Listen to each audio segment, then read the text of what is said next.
Good evening and welcome to Tucker Carlson Tonight. If you're an American, you probably assume there's only one kind of democracy, the kind that you grew up with. That would be the democracy where citizens govern themselves through elected representatives chosen in free and fair elections by secret ballot. In that kind of democracy, you get to elect anyone you want because it's your government. The country belongs to you, its citizens. That's traditional American democracy. It exists to serve you. But that's not the only kind of democracy. There's also the Soviet version of democracy. Same word, but very different definition. The Bolsheviks took power in Russia in 1917 by promising a lot more democracy. The country they created, the Soviet Union, became the most oppressive police state in history. Yet it was, you should know, a democracy. That's what they called it. East Germany was a democracy too. So was North Vietnam. So was Ethiopia under Mengistu. So was Albania under the madman Enver Hoxha. Democracies all. In his very first speech as leader of North Korea in 1946, Kim Il-sung described the total destruction of any opposition to his rule, the killing of his political opponents, as, quote, democratic reforms. Almost 80 years later, his grandson, Kim Jong-un, continues to run North Korea as a democracy, a Soviet-style democracy. So again, they're using a very different definition of the word. In their version of democracy, all decisions are made by a shadowy oligarchy, usually fronted by a strongman. Elections still take place, but the point isn't to find out what the population thinks or wants. The point is to lend an aura of legitimacy to the criminals already in charge. Here's Joseph Stalin himself bragging about the results of the 1937 Soviet election, in which his party won roughly 99.4% support, 89 million votes to 562,000 votes for the other guys, whoever they were. Никогда в мире еще не бывало таких свободных, действительно свободных и действительно демократических выборов. Никогда. История не знает другого такого примера. Our elections, Stalin went on to say, are the only really free and really democratic elections in the whole world. At the moment Stalin spoke those words, he was busy murdering more than 1 million of his own citizens for political crimes in what became known as the Great Purge.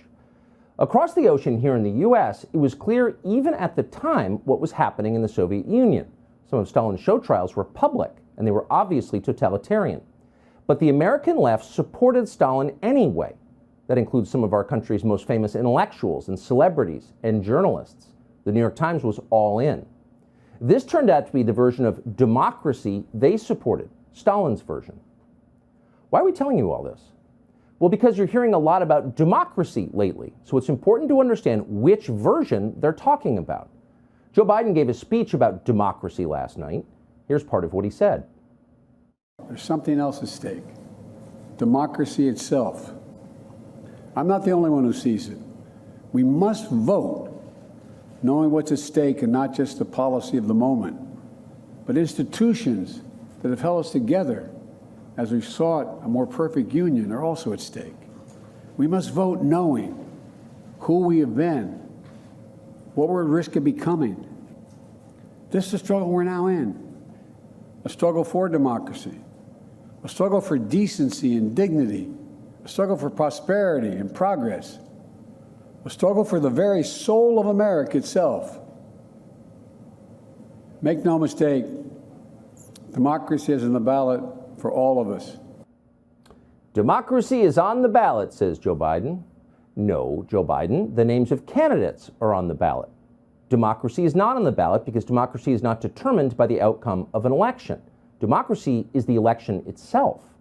Democracy is the process by which citizens choose how they will be governed according to their own desires.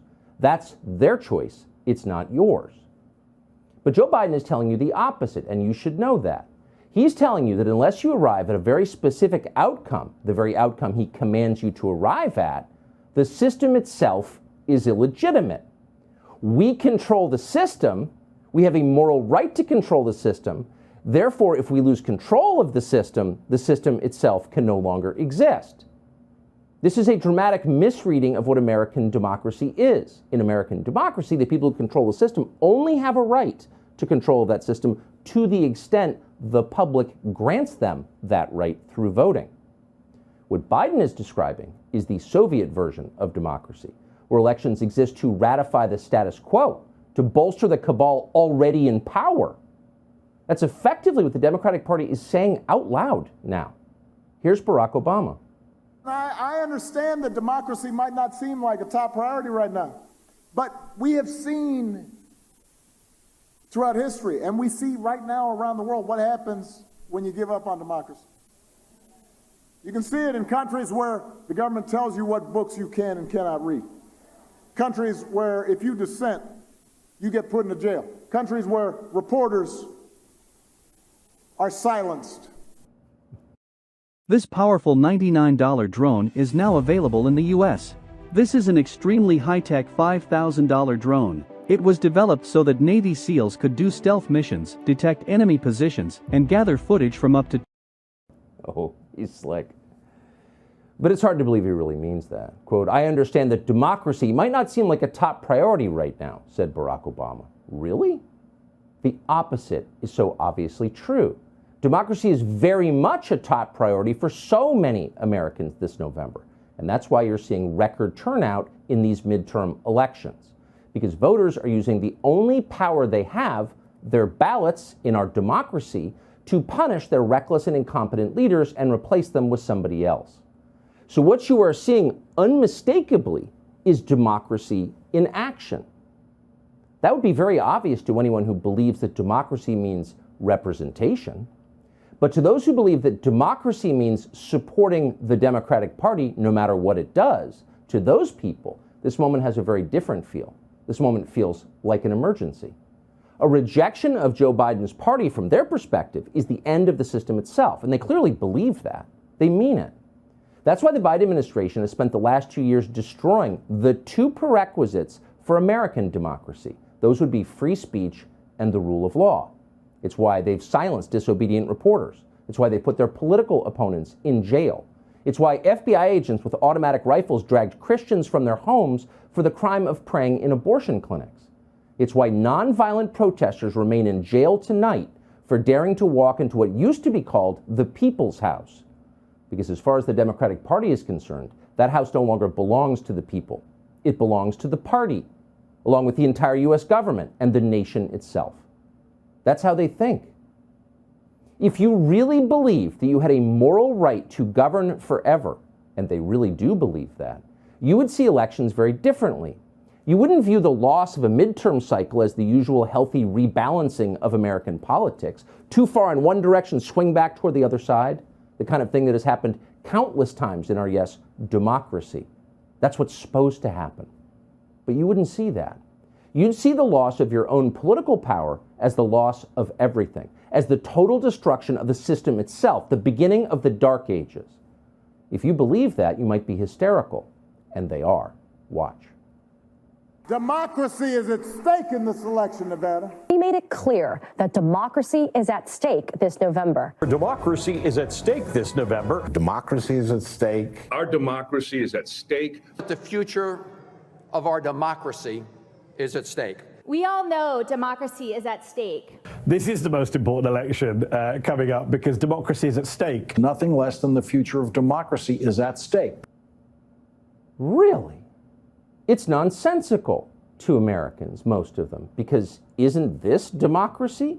Dissatisfied with one thing, we're choosing another? Isn't that our most basic right? No, not according to the people you just saw. And keep in mind, those weren't just talking points you heard.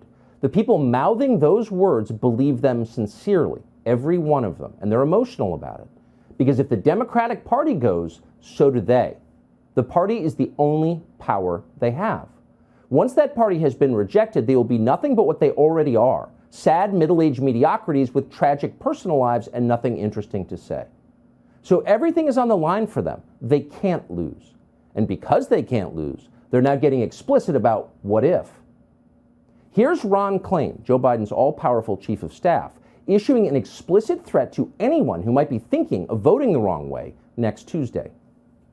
The president decided a few days ago that it was important to issue one final warning on this issue, to make very clear, to leave no doubt, that we have people out there still peddling the big lie, people now raising the issue of election denial in this election. One final warning? One final warning? Really? Who do you think you're talking to, Ron Klain? Illiterate villagers? We're Americans. We are free people. You don't get to warn us of anything, much less for the last time. This is your final warning. Yeah, don't think so. You don't get to say that, Ron Klain. You don't get to say anything like that ever. Because this is a democracy, an American democracy, not a Soviet democracy. In our system, you don't get to issue orders to the rest of us on the eve of an election. No, you beg for our consent because our consent is the only legitimacy you have. This is our government. It's not yours. You are the servant. We are the boss. Act like it.